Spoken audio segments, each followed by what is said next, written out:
Thanks for joining us for our week in review. And as you can see, we decided to leave the studio and get back outside. Today, we come to you from just outside of Taber, Alberta. This region is known for its famously grown corn. And being that it's August, the corn is in full stock. Later in the show, we'll speak with a grower who's going to explain exactly what it is that makes Taber corn so tasty and so sweet. And it really is the best corn I've ever eaten. But first, let's get into some news from around the province. Your nation, your province, your southern Alberta. From the heart of Lethbridge, it's Bridge City News Weekend Edition with Jeanette Roche. The Alberta government announced a blueprint for a provincial police service that would add 275 frontline police officers to our province's 42 detachments. Justice Minister Tyler Shandro says Alberta is still studying the potential of a provincial police force. He says it's sorely needed because the RCMP's mandate is stretched far too thin. The federal government themselves admit it. Briefing notes provided to the minister responsible for the RCMP contain the following points that I just want to take a moment to quote verbatim. Quote, under-resourcing is resulting in officer health and wellness concerns, end quote. Another quote, federal policing responsibilities have been and are being eroded to meet contract needs, end quote. And there's this one. It has been the Government of Canada's objective since the 1960s to decrease its contract policing financial liability, end quote. And that's why so many provinces and municipalities with RCMP contracts are looking at alternatives. Coming up later in the show, our legislative reporter Tyler Dawson will have more details as to what the provincial police force may look like here in Alberta. And he says the province is still not 100% sold on the idea. That interview is still to come. In other news, Alberta NDP finance critic Shannon Phillips, along with a Lethbridge senior, expressed their concerns over the province cutting funding for seniors' medical exams for driver's licenses. Phillips says in 2020, the UCP made the decision to no longer pay Alberta Health to do the seniors' driver's exams. It meant seniors had to pay out of pocket for that exam. So under our government, seniors were not saddled with those extra costs for their driver medical. Now they are. That was a specific decision that was made in 2020 by this government, and it's completely unnecessary because on the other side, they cut corporate taxes for the very, very wealthiest corporations. Those corporations took those billions of dollars elsewhere, didn't create jobs with that money, and left us to make up a whole bunch of new taxes, fees, and other cutbacks. And this is just one example of that. Lethbridge senior Tom Walton says the Kenney government is just gouging the elderly and that most of their savings are being eaten up. We have been able to put a little money aside to enjoy our retirement years, but many seniors are not that so positioned. However, our little nest egg is dwindling quickly due to this constant parade of cost increases and add-on payments for services. Watching our savings melt away because of cruel cuts by the current government, we can only imagine the severe stress, anxiety endured by those who aren't fortunate as we are. This fee for a driver's license renewal exam is just one cost increase seniors must face. Walton also says he isn't against getting the exam, but in his opinion, the fee for the test is just another example of how the UCP isn't helping out our seniors. And speaking of seniors and the province, the government of Alberta joined in the grand opening celebration of a new 64-unit Southgate Seniors Complex in Lethbridge. The cottages at Southgate offers a mixed income rental model that bases rent on what people can afford. Lethbridge East MLA Nathan Newdorf says even though the property is of benefit to seniors, it will open up other spaces around the city for renters of all ages.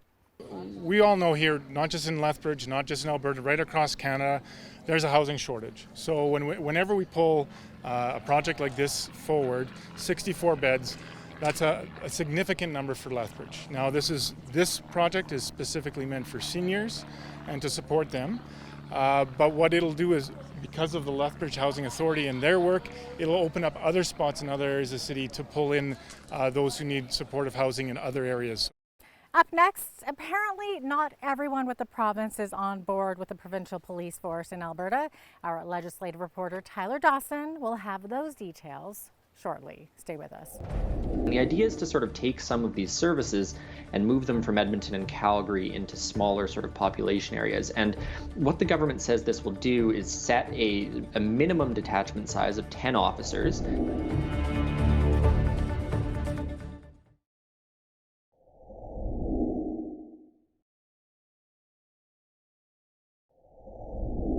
Welcome back to the beautiful cornfields just outside of Taber, Alberta, where the famous Taber corn is grown. And coming up, we'll speak with a grower to find out just what makes this some of the tastiest corn around. But first, the United Conservative Party has proposed a deployment plan for a potential Alberta police force. And what's most interesting is that the province is still not fully committed to the idea. Here's BCN's Hal Roberts and our legislative reporter Tyler Dawson, who is the Alberta correspondent with the National Post. Tyler, is the idea that gaining even more traction, an initiative like this would be quite costly and would see a major reorganization of RCMP detachments across the province? Yeah, so what was released this week was essentially the boots on the ground kind of plan, and sort of the high level overview of it is that the government is proposing to sort of reorganize the 113 RCMP detachments into about 65 to 80 community detachments, then 20 to 30 sort of service hubs, they're calling them. So that's where you would have things like the tactical and canine units that would be in sort of larger but still small centers. And the idea is to sort of take some of these services and move them from Edmonton and Calgary into smaller sort of population areas. And what the government says this will do is set a minimum detachment size of 10 officers. Apparently some detachments in the province are more like 3 officers, and that should help things like response time and all that sort of stuff. It would amount to, the government says, about 275 new officers in sort of rural and small town Alberta.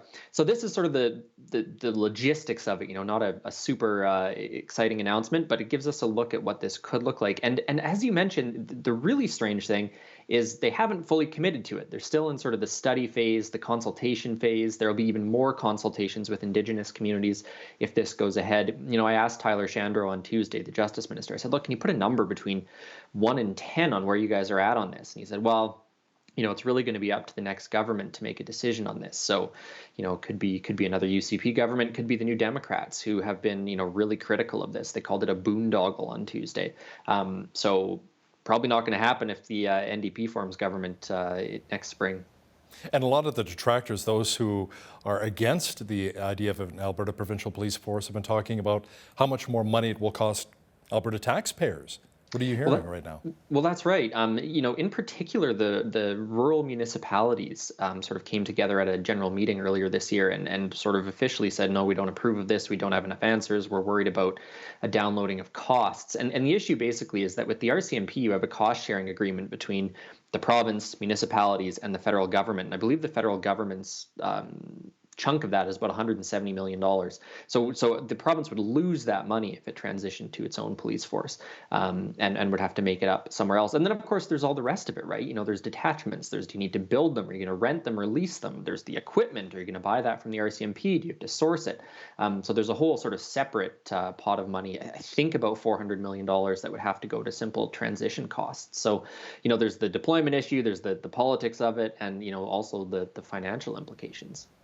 Tyler, we've been chatting a lot about the UCP leadership quite a bit here, but it appears as though the Alberta Liberal Party cannot find a new leader. The nomination period passed without anyone officially putting their name forward. Yeah, so once a party that formed government, about 100 years ago, I think, but they did form government at one point, and they couldn't find anyone. So the party is still going to have its interim leader for the time being. They did say they had interest in it, but for sort of personal reasons, people didn't want to step up and become the party leader. So a bit unclear, let's say, about what that party's future is going to look like. And I think the possible, probable explanation for this is that the progressives in the province have just sort of lined up behind the New Democrats, sort of a two-party system as opposed to a multi-party system. We've seen sort of the same thing on the right with the Freedom Conservative Party, with the Wild Rose Independence Party, just haven't really managed to make a big splash here. So just, shifting dynamics, I think, across the province in terms of where people are casting ballots. Now, when it comes to the UCP leadership, Danielle Smith received more endorsements recently. That included our own Lethbridge East MLA Nathan Newdorf, former Justice Minister Casey Madu, and former Ag Minister Devin Dreeshen. And also, a couple people have switched their allegiances from Travis Taves to Danielle Smith, notably Nate Glubish, I believe the Service Alberta Minister, and Pat Wren, who's Northern Alberta MLA. So, there's folks sort of lining up behind Danielle Smith. She's getting a lot of the press. She's getting a lot of attention. Everyone is sort of responding to the announcements she's made. After the break, we dive more into the idea behind whether or not Alberta should have a provincial police force. We hear from a county reeve who's dead set against it, and an MLA who says Albertans aren't seeing all the pluses to implementing it. That's next.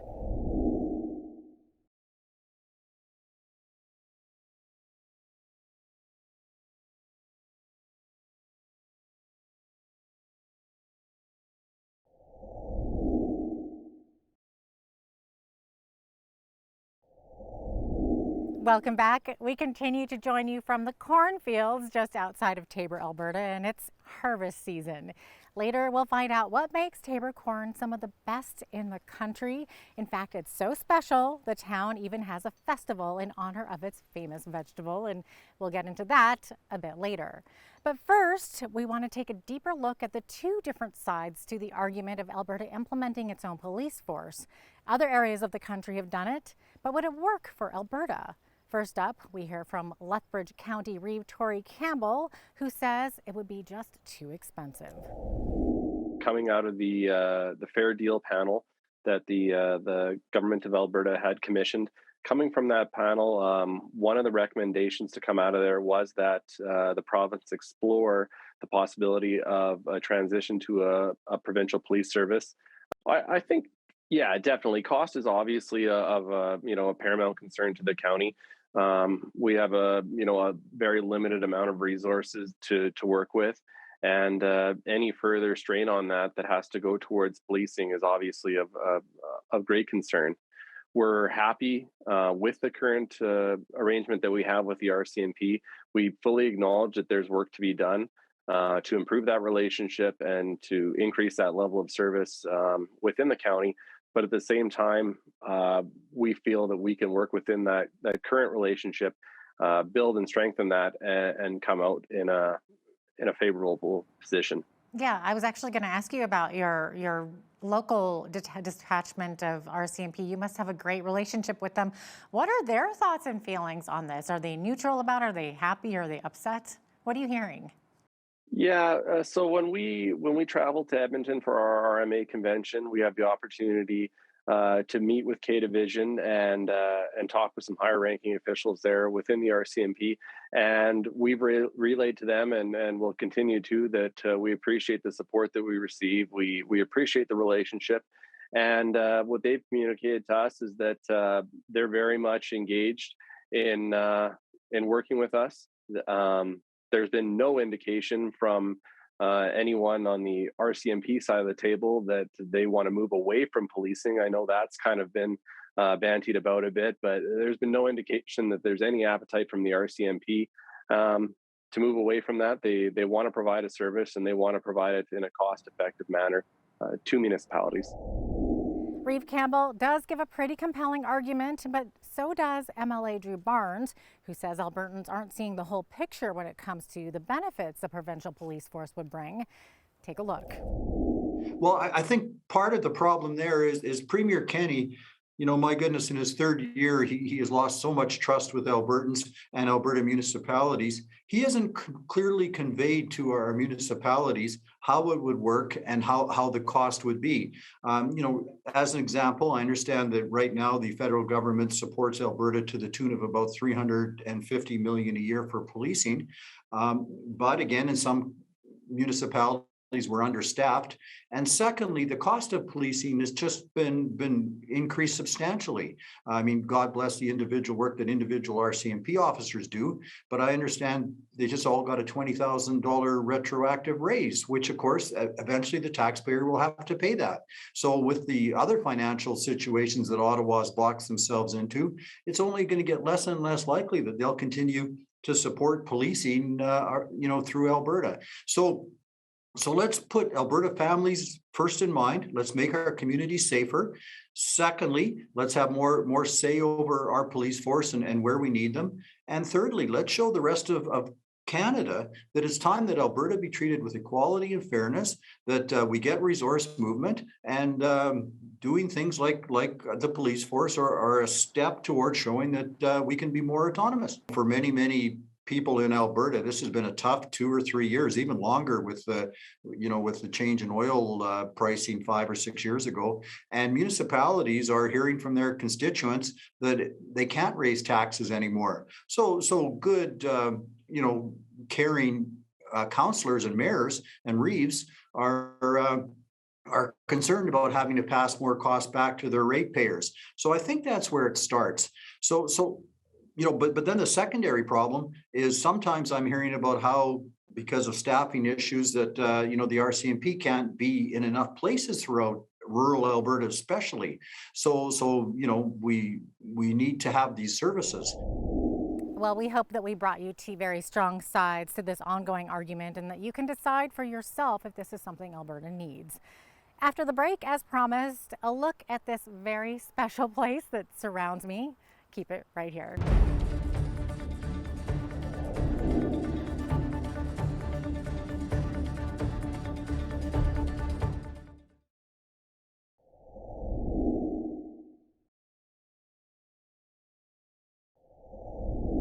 Welcome back. We're still here just outside of Taber, Alberta, on the Molnar farm. And Kyle Molnar joins me now to talk about farming the most famous vegetable of the region. We want to know exactly what makes Taber corn so sweet, so special, so delicious, so different from any other corn. Well, to start off is the heat units that we have here, our irrigation systems, being able to keep it wet so that it can grow to its max potential. And also the hot days and the cold nights, because the cold nights will actually push the sugar out of the leaves into the ear. So that's what makes it sweeter than the rest. And your little sister Julianne is here. Julianne, you can come on over. You were telling me something interesting, how it's so unique to southern Alberta that even if you tried to grow this in Lethbridge or Coaldale or one of the other towns, it wouldn't quite work, would it? No, the heat units in Taber really affects it because like in Lethbridge, we don't have that, so it won't have the heat to produce the great corn that it does. So that's why we are known for our great corn in Taber, because we have these really hot heat units to help it grow. Yeah, it's such an interesting geographical location. And you have how many acres here? 75. Okay, and I understand that this is all hand picked. You guys don't use machines for this. That is correct. Every acre is hand picked and hand graded. Okay, and how much corn are you guys producing here? Approximately 11 to 1,200 dozen per acre. So I'll let you do the math. Yeah, it's a big job for you guys. How many helping hands do you have? We have five pickers on our farm, and then another 5 people who sell the corn for us. Okay, that's amazing. Now, do you want to show me some of the corn here? I know we are surrounded by it, so you might as well take a look at what makes this so special. So normally, and this is ripe. This is ready to go? Ripe. This is ready to eat. And that's the stuff. That's the golden ticket of Taber right there. Awesome. If it's not quite ripe, it's going to look a little bit more white, right? Yes, that's correct. Kernels start off white, and then they will change to yellow as the maturity comes on. Okay, and this is the time of year, August, right? Mid-August? Yeah, you betcha. That's why Cornfest is now, because this is when the corn's the best. Okay, awesome. Yeah, I mean, this town loves the corn so much. Everybody loves this corn so much that they have made a special festival about it called Corn Fest, and we're going to talk to the mayor right away about that. Tabor's a town of 9,000. How much does that grow during a Corn Fest? What's the attendance like? You know, it's been said somewhere in the guesstimated of the 20 to 30,000 are probably visiting here. Some, I think I said before, are kind of repeat numbers that would be here more than once at any given time. But they figure somewhere in that 20 to 30,000 range that are actually here enjoying the festival for the 3-day activities. That is fantastic. It is really fun. There's fireworks too, right? There is, yeah. That's Saturday night, just roughly about 10:30. That would be back in the golf course area. So right, you can just be anywhere in the park here and see the fireworks from the park location anywhere you're at. So.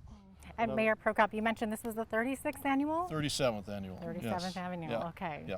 Okay, so it's definitely a tradition here in Tabor, along with the corn. It is, absolutely. Like I said, it gets bigger and better every year, and even to the extent the car show is, I think they had a record year with around 300 vehicles last year entered. So I know Lethbridge get a little bit bigger with their car show there, but it's for Tabor, we're doing very well also in that regard. So Mayor Prokop, what people can expect is Rise, right? There's Midway, there's all kinds of food, there's vendors, there's a stage behind us, which means there's going to be some performances, right? That's right. As I said, the Midway is a big thing for the kids. Many other events, petting zoo, magicians coming out also, and the stage show, many different bands playing this year, and always some form of music going, starting from Thursday evening, right through till about midnight on Saturday night. So there'll be, I think, some of the Filipino dancers are practicing on the stage at this time. So there's going to be a lot of activity here. There has been the last week or so already. And it's just going to be a really great show for all to attend. And again, back to the family-free festival. Can't go wrong with that. That's true. That's very important to note that it is one of the last free festivals. It is. You know, like I said, you talked about the vendors. All kinds of vendors here, different food varieties and food trucks, etc., along with the different other organizations selling their wares or promoting their causes, and really a great event for all to be involved with, and can't say enough great things about it. It is the absolute best. You got to get here. Awesome. Well, thanks so much for joining us today. Everyone needs to come out to Corn Fest August 25th, 26th, and 27th. It is a fun time. When we return, we take a look at some of the top local stories from around the region. Keep it right here.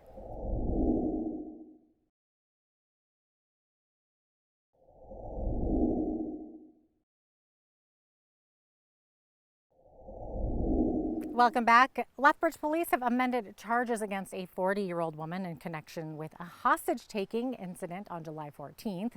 Following further investigation, police determined the airsoft handgun seized at the scene met the definition of a firearm. So now the suspect faces firearm-related charges.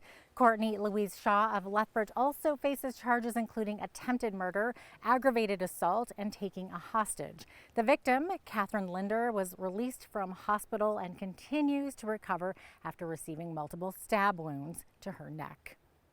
A man who was last seen on August 10th was found dead by Lethbridge police last weekend. 30-year-old Braden Allen Van Buren's body was discovered with the help of Lethbridge Fire and EMS in the Chinook Lake region of the Uplands. Police do not suspect foul play and will not comment further on their investigation. A majority of farmers are saying that they do not want to reduce the amount of nitrogen fertilizer they use. That's according to a recent study completed by the Canadian Federation of Independent Business. Over 70% of farmers surveyed said the yield of their crops and overall food production will be significantly altered if the federal government requires them to use less nitrogen fertilizer. Mike Wind, a potato and grain farmer near Tabor, says he's disappointed that the Trudeau Liberals didn't consult farmers, and this would have a huge impact on them if implemented. It kind of goes against what the government was trying to do for greenhouse gases, because when you reduce nitrogen, or all fertilizers actually, what you're doing is you're having a larger footprint to grow the same crop. So our yields will be cut, obviously. We don't use fertilizer because we want to, we need to. So when you use less fertilizer, you have less yield, so that'll mean you have a larger footprint. The other thing what's going to happen is that the cost of production is going to climb. I mean, the cost of fertilizer isn't that big, but if our yields are down, we need to grow more acres, so our all-around costs, which we will end up passing on to the consumer. The CFIB has sent a submission letter on the fertilizer emissions reduction target to the federal government, urging it to keep its target voluntary. A large group of farmers gathered near Taber on Thursday to help support a good cause. The Taber Food Grains Project hosted the Harvest Day event, where farmers and members of the community were able to provide a large number of machinery to help with combining 135 acres of barley. BCN's Micah Quinn explains that organizers say this food will be used to help out the less fortunate in different areas from around the world.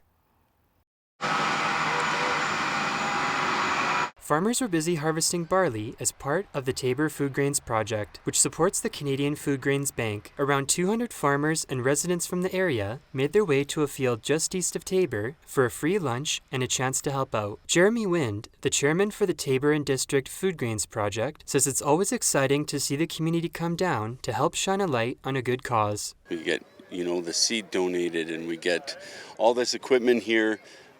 Nobody's charging anything for it. It's all volunteer based, and everyone's glad to do it. So it's great to see this community come together for a cause like this. A total of 11 combines, 3 grain carts, and 9 trucks showed up to help shoulder the load. The Canadian Food Grains Bank, in partnership with the Taber Food Grains Project, has raised just over $10 million since 1997 from the sale of crops, cash, and government matching contributions. Bruce Workington, the director of the Canadian Food Grains Bank Taber Project, says they take a Christian response to hunger by helping out countries in need. We work a lot in Africa and in places that there's droughts or there's refugee crises and things like that, where in many countries around the world.